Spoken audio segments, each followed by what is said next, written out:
बच्चों, आज हम व्याकरण का बहुत ही महत्वपूर्ण हिस्सा देखने वाले हैं, जो कि बहुत महत्वपूर्ण है। और उसके पहले मैं आपको कुछ बताना चाहूंगी। स्क्रीन पर आपके लिए कुछ चित्र है। तो देखो, पहले जमाने से कुछ ना कुछ यानी राजा महाराजाओं के काल से एक जगह की खबर दूसरी जगह पहुंचाने के लिए कुछ ना कुछ माध्यम हुआ करते थे, है कि नहीं? उसी प्रकार आज के जमाने में माध्यम है ऐसे खबरें एक जगह से दूसरी जगह पहुंचाने के लिए, लेकिन थोड़ा सा उसका स्वरूप बदल गया है, उसमें परिवर्तन आया है। लेकिन फिर भी एक जगह से दूसरी जगह खबरें पहुंचाई जाती है कि नहीं? और ये पहुंचाने के अलग अलग माध्यम होते हैं। तो देखो, स्क्रीन पर आपको कुछ चित्र दिखाई दे रहे हैं। पहले चित्र में आपको अखबार दिखाई दे रहा है। जो अखबार सुबह हम अगर हाथ में लेते हैं तो संसार भर में क्या हो रहा है वो सारी खबरें हमें उसमें मिल जाती है। हर एक प्रकार की खबर उसमें होती है, राजनीति से संबंधित, क्रीड़ा से संबंधित, ठीक है नहीं? तो ये सारी खबरें हम तक पहुंचाने का काम ये अखबार करता है। दूसरा चित्र मैंने आपको दिखाया टेलीफोन का। हमारे रिश्तेदारों से हम बात करते हैं एक जगह से दूसरी, बहुत दूर दूर तक हम उस टेलीफोन के माध्यम से, जितने भी दूर हमारे रिश्तेदार हैं उनसे हम उसके माध्यम से बात कर सकते हैं, ठीक है। तीसरा वैसे ही मोबाइल, जो कि आज घर घर में पहुंच गया है। बच्चों से लेकर बड़ों तक हर किसी के पास मोबाइल देखने को मिलता है। और आज की कोरोना की स्थिति में तो बहुत महत्वपूर्ण भूमिका निभा रहा है कि नहीं? तो ये अभी आज मोबाइल के माध्यम से ही हम क्या कर रहे हैं, पढ़ाई कर रहे हैं। आप घर पर रहकर, हम यहाँ पर अपने कंप्यूटर के माध्यम से, तो एक संदेश पहुंचाने का ये भी एक माध्यम है। तीसरा आपको दिखाई दे रहा है वहां पे टेलीविजन। वो भी इसी प्रकार संदेश पहुंचाने का, लोगों तक खबरें पहुंचाने का काम करता है। अलग अलग मनोरंजन के कार्यक्रम उस पर दिखाई देते हैं, जिससे हमारा मनोरंजन भी होता है। और बाकी के भी चित्र वैसे ही है। रेडियो, उससे भी हमारा मनोरंजन होता है। वो भी एक माध्यम है जिसके जरिए क्या किया जाता है, लोगों तक संदेश पहुंचाया जाता है।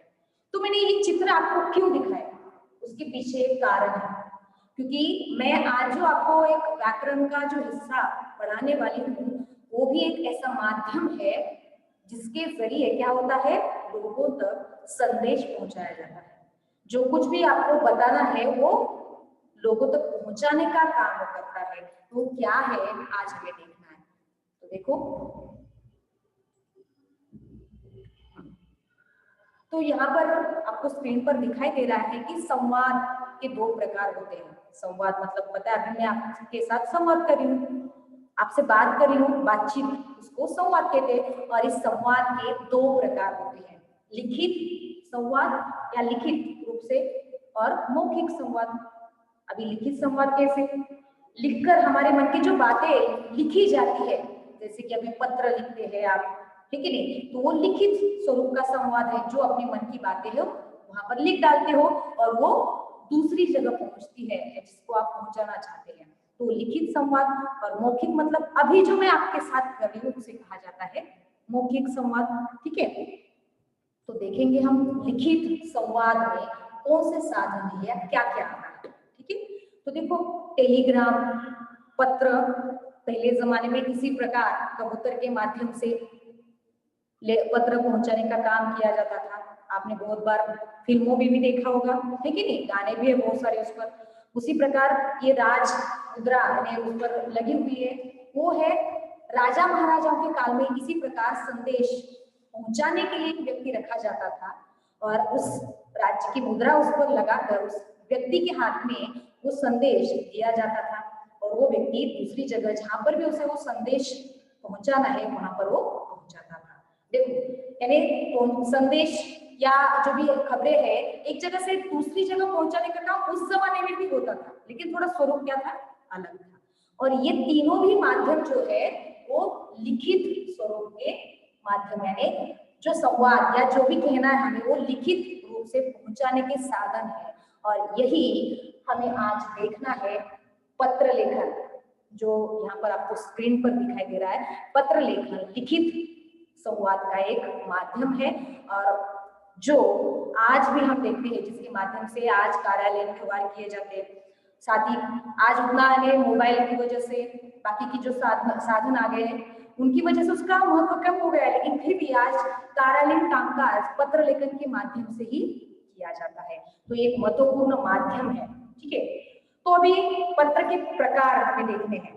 पत्र लेखन पता चला आपको, ये लिखित उसका रूप कैसा होता है, लिखित यानी लिखकर उसको पहुंचा जाता है दूसरों के पास या दूसरे व्यक्ति के पास। तो इसके दो प्रकार है पत्र के प्रकार, एक औपचारिक जो आपको स्क्रीन पर दिखाई दे रहा है और दूसरा है अनौपचारिक।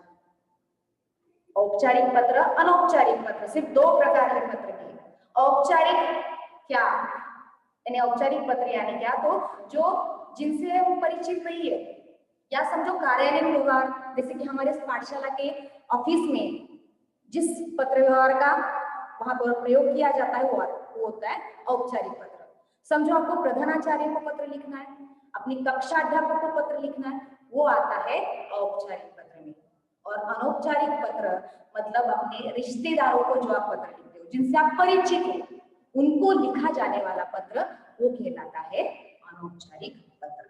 ठीक है, तो ये पत्र लेखन की प्रस्तावना जो कि मैंने आपके सबके सामने रखी, तो उसका जो प्रारूप है वो हम कल देखेंगे। ठीक है।